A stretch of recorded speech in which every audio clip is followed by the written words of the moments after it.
Voici les 13 étapes de l'immatriculation directe au Cameroun.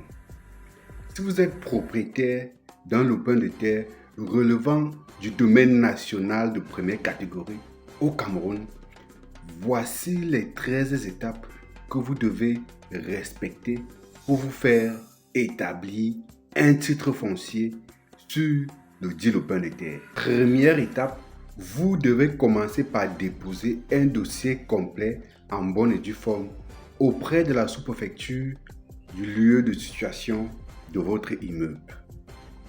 Ensuite, ça c'est la seconde étape, la sous-préfecture en question a le devoir de publier votre demande afin que le public soit au courant qu'il y a une demande pour obtenir un titre foncier sur le domaine national de première catégorie. À la suite de cette publicité-là, le sous-préfet doit convoquer une commission consultative à l'effet d'établir sur votre demande. Pour le faire donc, le sous-préfet devra édicter un message porté convoquant tous les membres de la commission consultative dans le fait de s'asseoir et d'établir sur votre demande. Dès que tous les membres de cette commission consultative sont régulièrement convoqués, la descente sur le terrain peut dès lors avoir lieu et suivie par la suite de la signature des PV. C'est à l'issue de la signation de ces PV-là que les opérations de bornage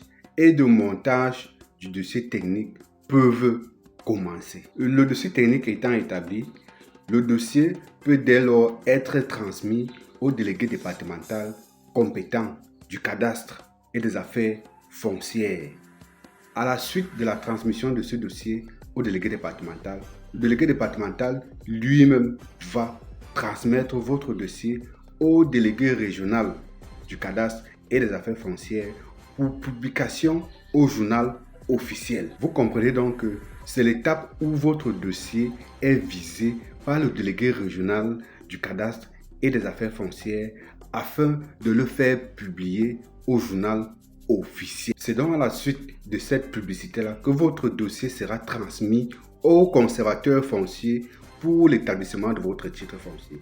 Il faut préciser ici que votre dossier, avant d'être transmis au conservateur foncier, doit respecter le délai réglementaire pour la publicité. Oui, parce que quand on le publie au journal officiel, il y a un délai qu'il faut respecter avant transmission de votre dossier au conservateur foncier.